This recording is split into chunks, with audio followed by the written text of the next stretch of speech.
Sekarang sih lebih seperti itu sih, nggak dipikirin banget ini benar atau salah ya. Terkadang juga saya nanya sama orang gitu ya, ini apa yang gue lakuin benar atau enggak ya. Cuman lama kelamaan ya sudah deh, kalaupun dapat alhamdulillah, kalaupun enggak, yang penting gue suka ngelakuinnya gitu. Oh, yang penting pokoknya ngelakuin dulu aja gitu. Nanti ibaratnya masalah judgement atau penilaian itu tinggal terserah Allah aja lah gitu. Yang penting bermanfaat orang lain gitu ya. Iya, gitu. betul. Awalnya waktu itu ide ini dapatnya dari mana? Apa emang sendiri atau ada tim kreatif yang ngemukin atau gimana? Nggak ada, sendiri semuanya. Kalau ini awalnya pasti dari Jail ya, dari Jailin Paula. Tiba-tiba kita untuk keluar tuh waktu itu menjadi pertama kali sosial eksperimen tuh pas waktu jadi orang gila ya. Dan itu sebenarnya mengerjain orang sih, tapi lama kelamaan dari Jailin itu ada berbaginya yang akhirnya kok lama kelamaan jadi core-nya gue ya, untuk istilahnya ke arah situ. Maksudnya gue juga seneng gitu loh, dan akhirnya udah sampai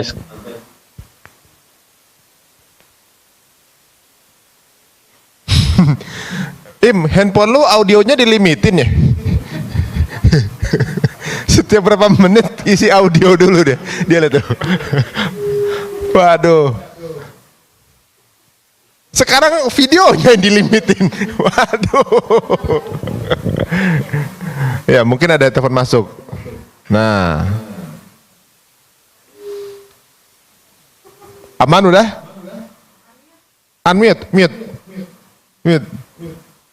Oh, nah. Aduh.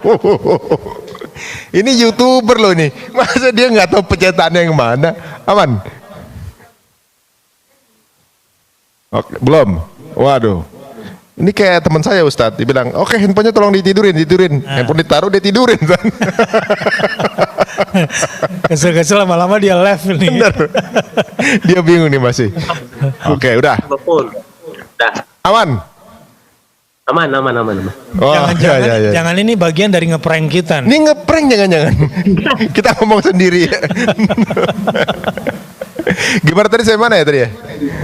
Tadi awalnya itu ya? Tadi ya?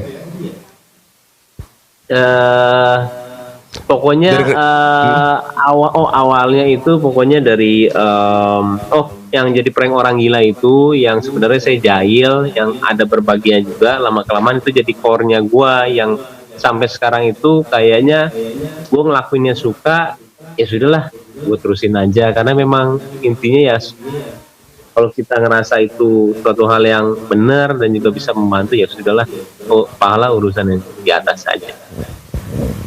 Oh gitu, tapi alhamdulillah sekarang kan konten Baim menjadi salah satu konten-konten positif yang ada di sosial media. Ibaratnya banyak juga menginspirasi yang lain untuk membuat konten inspiring ya apa yang sama juga gitu. Ibaratnya untuk tapi inspirasinya kebaikan. saya bilang ini inspirasinya itu kan rata-rata kalau ngeprank itu konotasinya negatif. Ya. Ini dia bisa membelokkan gitu, memplesetkan ngeprank yang tadinya konotasi negatif menjadi positif. Benar. Ya. Ini loh sebetulnya yang kuat dari kontennya Baim itu. Jadi sebenarnya kadang-kadang orang lihatnya ini pasti mau ngerjain orang. Ya, kesannya tapi justru malah mau hadiahin orang kan gitu. Ya, tahu nggak kenapa rahasianya? Kenapa tuh? Dia bilang gini, gue sih senang aja ngeliat orang lain senang. Itu sebetulnya. Nah, kenapa jadi itu yang jadi kuncinya, Zat? Ya kan sebetulnya dia bilang gue nggak tahu tersayang di atas saya, tapi sebetulnya ada sesuatu di alam bawah sadar dia yang menggerakkan dia. Apa itu? Senang melihat orang lain senang. Artinya nggak ada dengki. Nah, kalau orang ngeprank semata-mata ngeprank, itu senang melihat orang lain susah. Nah, inilah yang dia nggak sengaja. Oh gitu. Apa jangan-jangan Baim juga ikutan kemarin ngasih berkat yang isinya sampah itu bukan ya? Tapi sampahnya kayaknya 100 ribuan. Itu kurang ajar itu kesel banget, saya juga lihatnya tuh benar-benar kesel lah itu. Yang tadinya benar kata Pak Ustadz, saya tuh mau menjadikan prank itu suatu hal yang positif ya, ada seperti itu juga. Pas ada kayak begitu tuh kejadian kemarin tuh kayak kita berbalik lagi ke arah yang lama lagi gitu ya. Tuh capek-capek deh kayaknya kita ngebangun untuk image prank itu baik, kok jadi begini lagi ya gitu loh. Kata-kata prank itu jadi negatif. Kesal sih waktu itu saya juga. Jadi ini loh trendsetter juga. Itu kan biasanya kalau orang mau ngeprank negatif, semua anak-anak mau ngeprank negatif. Walaupun nggak mereka posting, ngeprank di rumah. Iya, jadi Iya. orang jadi suka Sampai ngeprank. asisten rumah tangga saya juga ngeprank yang lain gitu, ngeprank santri, ngeprank anak-anak di rumah. Oh gitu. Iya. Ketularan jadi ya. Ketularan ngeprank. Oh. Nah, jadi dengan adanya trendsetter ngeprank itu kita bawa ke positif, itu keren. Waduh. Iya. Hari ini saya di prank sampai hampir 3 kali, Ustadz. Kenapa? Saya tadi wudhu mau sholat gitu ya. Pas sholat saya nggak pakai peci. Nah, Saya bingung, saya datang pakai peci. Berikutnya kedua juga, saya udah pakai peci nih. Pas wudhu, pas sholat nggak pakai peci. Nggak tahunya peci setiap saya wudhu, saya taruh tempat peci, saya nggak pernah pakai sholat. Jadi ketinggalan 2-3 kali kan. Saya di prank sama peci saya sendiri, Ustaz. Ini kan bahaya. Kagak, itu sih gejala umum. Oh itu umur ya, aduh dari tadi tuh orang apa ikut nyari peci di situ lagi, Astagfirullahaladzim. Tapi kalau pendapat keluarga gimana Im? Dengan Tadi- kelakuan lu nih gini? Tadinya awalnya nggak suka, awalnya juga kita berbalik lebih universal aja kali ya YouTube-nya gitu ya. Terkadang orang juga banyak yang nggak suka kehidupannya dijadikan seperti apa tontonan atau nggak apa. Yang akhirnya kan kemarin baru meninggal ya orang tua saya. Terus akhirnya papa saya, kakak saya yang akhirnya bilang sama saya tuh, untung ya kamu itu sering banget kemarin itu bikin video soal mama.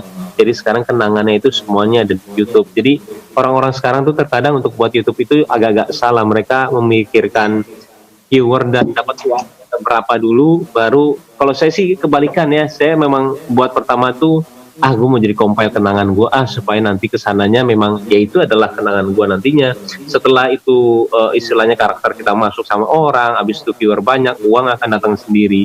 Tapi orang terkadang suka kebalik sekarang buat YouTube untuk uang dulu, jadi kadang-kadang ya nggak dapet esensinya. Jadi kurang tulus ya Ustaz ya? Iya, ria. Jadi bikin YouTube supaya viral. Ya. Nah, itu udah rusak dari awal. Apa satisfactionnya tuh di viewers. Ya. Kalau banyak seneng, kalau dikit susah. Nah, ini gejala-gejala ria di dunia YouTube. Oh jadi mau buat aja yang baik gitu Buat ya? aja yang baik, karena kita nggak tahu mana yang baik, mana yang tidak. Itu semua tergantung pada ketulusan kita. Kayak begini kan, sebetulnya dari awal kalau niatnya baik, tujuannya benar. Ya, it's me, gua apa adanya gitu loh, nggak dibuat-buat. Ini buat kenangan gue gitu. Ya akhirnya begini jadinya bagus juga. Ya, memang rezekinya kemudian akan berikan juga buat Iya. Mbak Im. Tapi ada beberapa momen yang saya kalau nggak salah ini ya, Mbak Im tuh sempat ada momen di mana menjadi pelajaran ketika ada 3 orang meninggal. Waktu itu kalau nggak salah diposting kalau 3 orang dalam waktu dekat meninggal gitu ibaratnya. Salah satunya nyokap ya. Yang 2 itu kalau nggak salah, satu Kobe Bryant, satu lagi siapa gitu. Ashraf. Oh, iya. Itu gimana ceritanya maksudnya? Jadi kalau itu menariknya, saya dapat 3 pelajaran yang berbeda-beda ya. Pertama, yang Ashraf itu sebelum Ashraf meninggal itu saya ingat banget, saya minta istri saya untuk ngaji lagi karena udah lama nggak ngaji ya dia. Kamu belajar ngaji lagi dong, sayang, ibadahnya kalau itu mah ibadah jangan ditunda-tunda.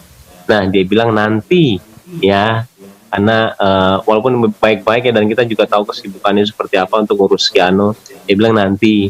Oh ya udah nggak apa-apa. Nah setelah itu besoknya kalau nggak salah itu Ashraf teman saya sendiri itu meninggal.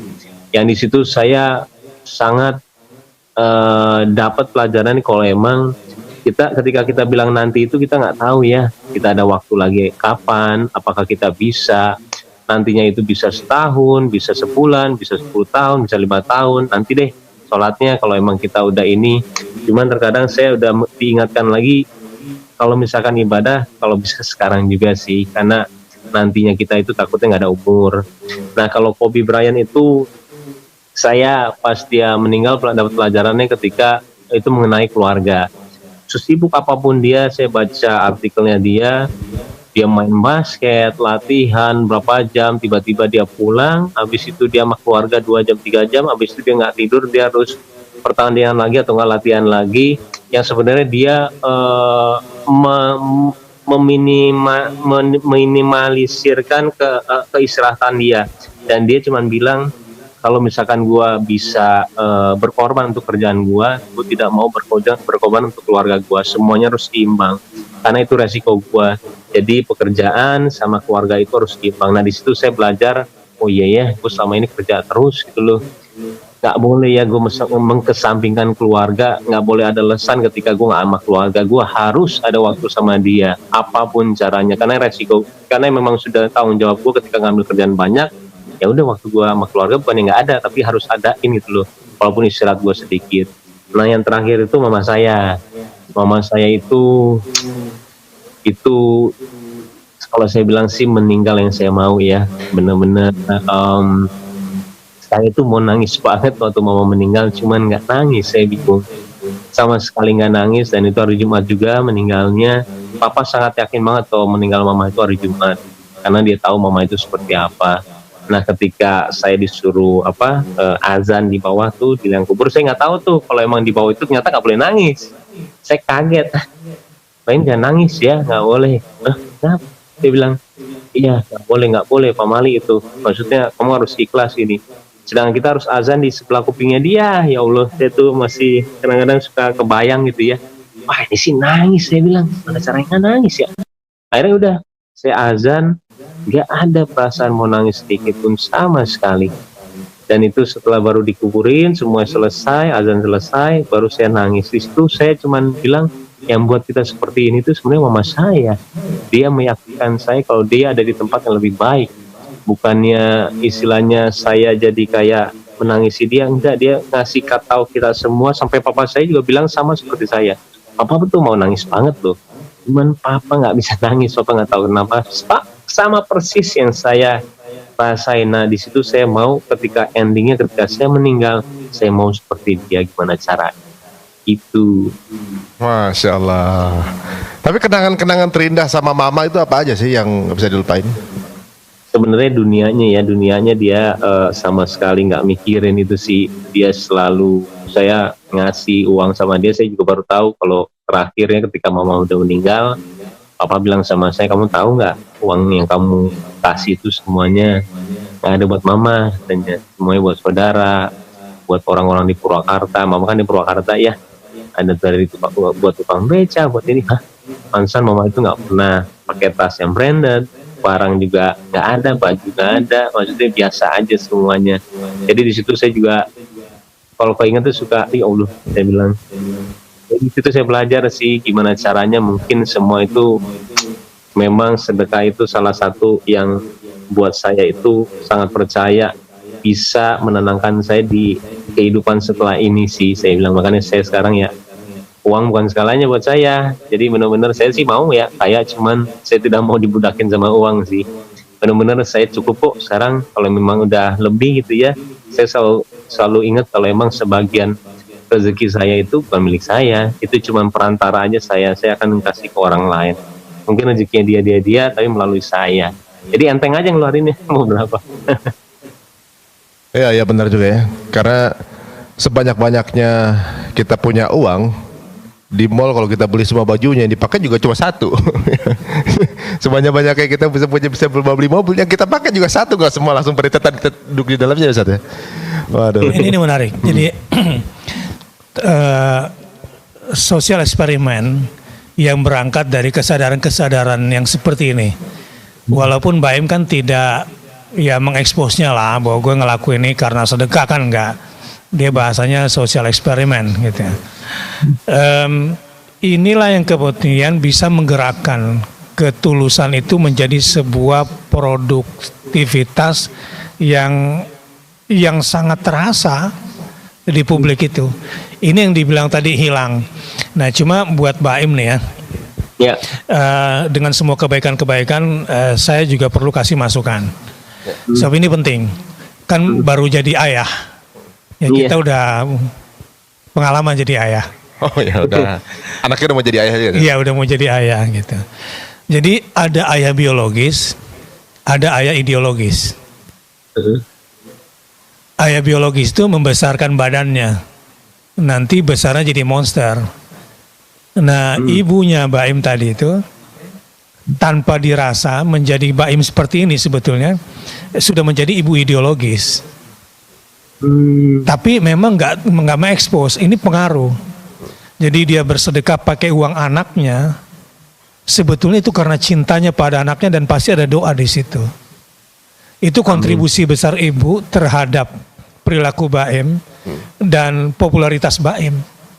Jadi Baim ini sebetulnya di backup oleh orang tulus yang menggandakan aset Baim dengan cara dari langit kekuatannya itu.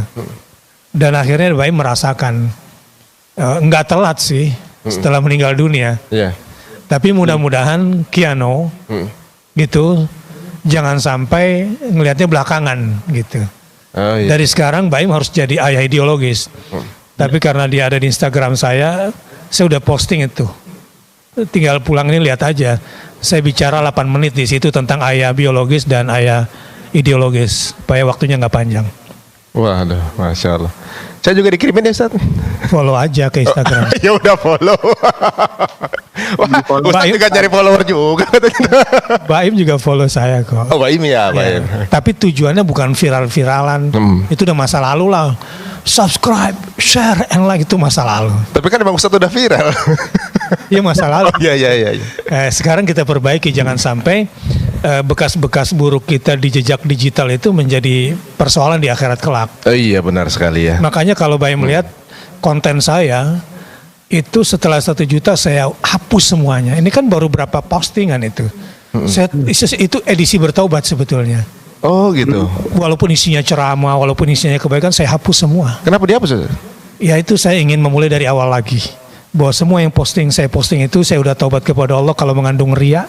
Dan mudah-mudahan setelah ini adalah karena Allah aja. Walaupun itu nggak saya sebutin hari ini, saya ceritain aja. Kenapa postingannya itu cuma sedikit. Jadi saya nggak ada urusan lagi sama promo-promo, keywords, like, atau apalah, nggak penting lagi. Yang penting adalah bagaimana menjadikan ini sebagai sarana kebaikan. Nah saya lihat mudah-mudahan pesan saya untuk Keanu, karena saya ikut sayang juga sama dia. Ya, ikut sayang, diam-diam dari jauh ikut mendoakan. Karena kan ketika diposting orang yang nggak suka bisa saja mengeluarkan kesel, mata dengki kan. Nah saya yang punya kewajiban mendoakan si Keanu juga semoga terbebas dari mata dengki. Sehingga membuat dia jadi anak yang nggak bagus. Itu hal-hal yang Baim mungkin nggak lihat dari peristiwa ibunya itu. Iya, saya rasa sih Ustadz banyak yang sayang juga sama keluarga Baim ya, yang ikut mendoakan keluarga Baim.